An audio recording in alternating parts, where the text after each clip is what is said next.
All right, we all think we know the story of the Nazarene's final hours, right? But what if that story of submission, of sacrifice, wasn't that at all? In this explainer, we're putting that entire story on trial, looking at it not as an article of faith, but as a cosmic battle over will, power, and what it means to be truly sovereign. So that brings us to the big question we're wrestling with today. What if the most famous act of submission in human history was actually the ultimate act of rebellion? What if this wasn't about dying for the world, but about a complete and total rejection of it? To dig into this, we're going to step into a kind of metaphysical courtroom, the court of wills. As the Nazarene's final hours are unfolding, these cosmic powers are watching everything, in real time, debating the meaning behind every single action, every moment of silence. And here are our contenders. On one side, you have the red judges. Think of them as the prosecution. They're arguing for what they call gravity, for piety, for the power of the herd. And on the other side, the archangels. They're the defense, and they're arguing for individual will, for strength, and for the sovereign. Their epic debate kicks off in the Garden of Gethsemane. The first big point of conflict happens right there in the garden. It all comes down to this choice, to either accept or reject the cup. But what's really in that cup? Well, that's where the two sides completely disagree. The prosecution, led by Satan himself, makes the first move. He points and says, "Look at him. He's trembling."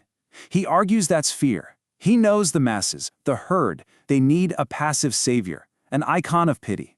Satan is betting he'll give in and become just another idol of lethargy that lets people feel good without ever having to strive for anything themselves.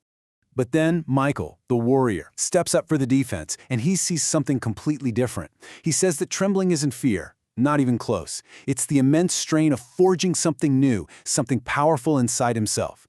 Michael's point is, he's not getting ready to die for them. He's getting ready to kill the part of himself that cares what they think, the mediator within. And this leads to a key concept from the defense, the iron nail. It's this powerful metaphor for forging an unbreakable sovereign will. From this perspective, the Nazarene isn't submitting at all. He's hardening himself, rejecting the easy comfort of the herd to become a self-defined, self-made individual. Okay, so from the garden, the debate moves to that infamous climb up Golgotha. The red judges see a pathetic march of shame. But the archangels, they see something else happening entirely. Lucifer takes the stage for the prosecution now. He basically scoffs at the whole thing. He says this entire spectacle, this climb, it means nothing without the crowd watching. It's just a performance, and its importance is totally dependent on their eyes. From his point of view, the Nazarene is just a slave to what they expect. But Uriel, representing reason, shoots that argument down. He says Lucifer is completely missing the point. The Nazarene has tuned the crowd out, he's silenced them in his own mind. This climb isn't for them. It's an internal act to prove that his own value, the high, doesn't need any validation from the masses, the low. So you see what the defense is doing here? They're proposing this huge transformation. What the prosecution sees as a public altar of pity is being reframed as the ladder of the will. A spectacle for the masses becomes a private, personal climb towards self-mastery. Now we get to the cross itself. But according to this trial, things are not what they seem. There isn't just one cross here. No, there are two, each with a radically different meaning. Beelzebub, the Lord of Decay, steps up to describe what he calls the first cross. This is the cross that the crowd sees, the one they want to see. It's a public stage, an altar designed to make them feel better about themselves. By watching a great man get brought low, they can consume his pain and feel absolved of their own mediocrity. But Raphael, offering a different perspective, says the Nazarene is refusing to play along. He is denying the crowd that emotional release, that catharsis that they came for. He's not going to his death like a sacrificial lamb. He is seizing this moment, mounting the wood like a lion claiming its throne.